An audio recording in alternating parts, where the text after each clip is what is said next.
Hey there. Today I have to do an oil change on my 2012 Ford F150. But if you have a different vehicle, basically the same thing, I'm going to show you how you can do an oil change and save a ton of money yourself instead of taking it to a shop every time. This vehicle right here is a V8, it's a 5.0 V8, and it's going to take near about 8 quarts of oil. So that's why I got 2 of these right here. And on this vehicle, for anybody who's got a Ford, I don't know what it is, but I need to use Motorcraft. And some people have their own, different ones. But on this vehicle, I've got to use Motorcraft, or the low oil pressure light warning will keep coming on. I've changed the sensors out numerous times, and so long I use their oil filter, there's no problem. So I'm good with that. And then to take the oil filter off, I got this little thing. They're real cheap at the auto parts stores or Walmart, or you can get it online. This will fit right over the oil filter. Slide right over it, and then you can just use a wrench or a socket wrench to twist it off. Makes it very convenient. If you don't have these, then you got your typical clamps that you can use. But I'm going to use this today because even though there's a lot of room under there, there's not a lot of room, and you're going to see exactly what I mean after a while. But the first thing to do is we got to jack the vehicle up. Now, I don't have to jack this up. There's enough clearance, but I'm going to jack it up for you. Plus, it gives me a little more room. So if you come on this side, I've got it on the frame. And what I did, please don't ever get underneath your vehicle without don't ever get under a vehicle without supporting it with a jack stand. A jack alone is not safe, especially if you have like a scissor jack or one of those. I got this hydraulic jack. I slide it up under, find the frame. If you have a unibody, which is like a lot of cars like this one right here. This is a unibody. There are certain points that you have to lift up on. It's in your owner's manual, but there is a thing that looks like a frame under there. Most of the time you can jack under that. This one has a frame, so I got it on the frame, jacked it up, and here's my jack stand. And I'm going to slide it under and then drop it just enough to sit there. Now I'll go ahead and keep the jack here just in case something crazy happens. Somebody can get to me real quick, but hopefully not. Now, this is completely on the frame. If I had a little more room, I can get it completely under there, but I'm not worried about this going off, okay? This is fine.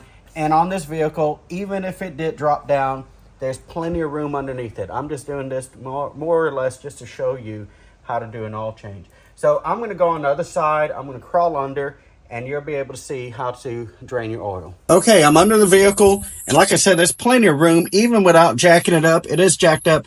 This one takes a 15 millimeter socket. Your vehicle may take something different, but I'm going to use this 15 millimeter. Here's the oil pan. Here's the transmission. Oil pan is very easily, you can just right underneath the engine. Your vehicle may be front wheel drive where the engine is turned sideways. You'll be able to find which one's the oil pan.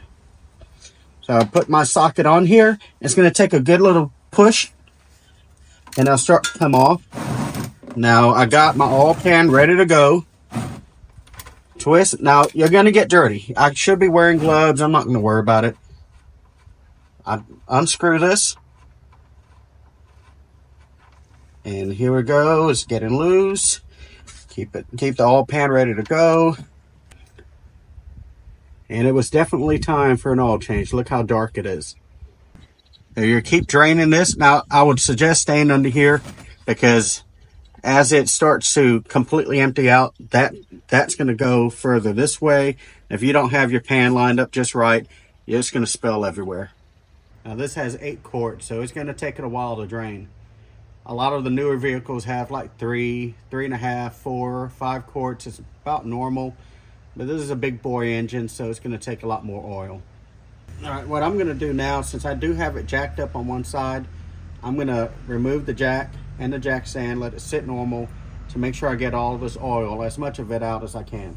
It's pretty much finished draining out. I could wait for this to completely drain out, but I'm not worried about it. It's got almost all of it out. Now, I'm not going to put a new crush gasket on this. This one doesn't even have one and has never leaked. So I'm going to slide it right back in that hole and just lightly start turning to where it starts threading in there. And then I'll just run it all the way up with my hand. And then, where did I put it? Take my socket again and then make it nice and tight. Not overly, about, tight normally, and then just give it just a little bit more. Then I'll take a rag or some brake cleaner and just clean this off, and that way we don't have any drips.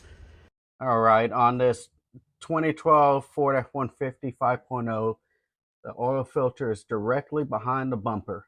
Now, you're getting a good shot of it, but I can't really reach through the bumper. I'm underneath, and I'll put this over it, and then I'll twist it off. Now, you notice this black thing here, this plastic, this is a drain catch, oil catch, and I'll drain it out this way. But I learned the hard way, there's also one on the back side that you can't see. And so you're going to need 2 oil pans. You're going to need one to catch the majority of it up here, and then you're going to need one on the back to catch that one too. It's a pain. It really is a pain, but it is what it is.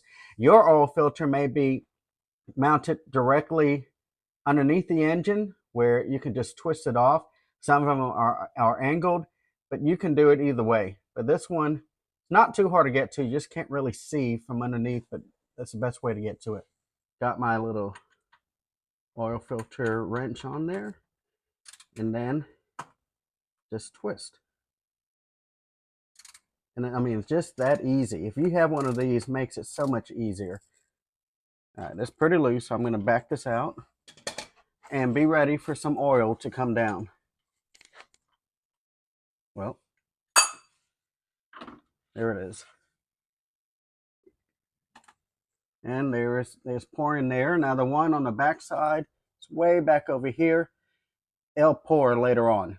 And in fact, you'll probably never catch all the oil. It will just start, just put a piece of cardboard underneath your vehicle for a while if you got this vehicle, because oil will just start to leak from this catch pan later on. Just something I learned the hard way.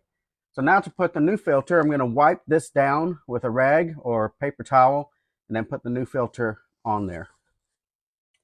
Now I'm going to pre-fill the oil filter.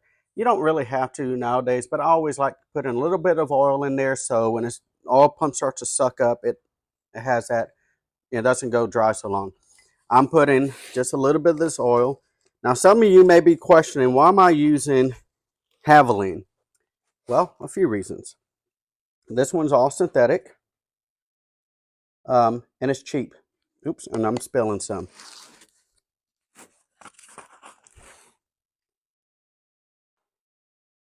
All right, fill it up pretty good. Stop it, and I'm going to spill it everywhere because just the way I roll. Now, I got it filled up about halfway. I'm not going to fill it up all the way because I'm going to angle this and it's going to pour some. Okay. So I got oil in here. And I want to show you something. I learned this from Derek from Vice Grip Garage. Write the date and the mileage. Because if you use one of those stickers or you write it somewhere, you're going to lose it.